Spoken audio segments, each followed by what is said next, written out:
already spoken today, so I don't have much to add.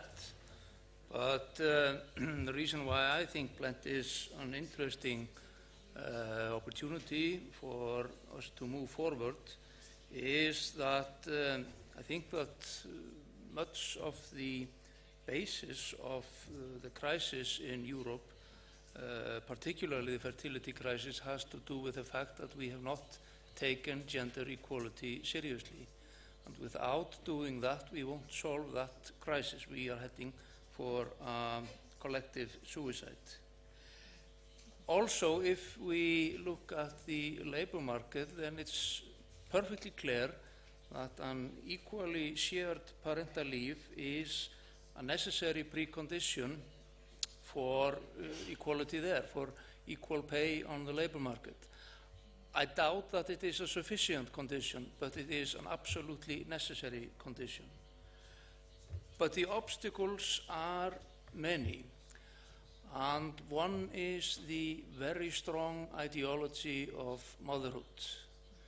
We have seen in research in Iceland and in Denmark and in Finland that women who give a part of the shareable time to the father are stigmatized, that they meet with the ideas in society that this is something that a good mother does not do. She spends as much time with her child as is possible. Now it's interesting to see that we have not seen similar results in Sweden or Norway, and perhaps it has something to do with the length of the leave. And that's why I think that the length is important. Even though the men in Iceland have changed their behavior in a radical way and are today very active in the caretaking of their children, women really have not changed their behavior. They still do as they did before the change. They take not 3 months, not 6 months, but 12 months. They stay at home for 12 months. And we've seen similar things in other countries. So the length of the leave is important. Women will not, or at least few women, few mothers, will return to the labor market 2 weeks, 4 weeks, 6 weeks after giving birth. So that is something we have to think about too.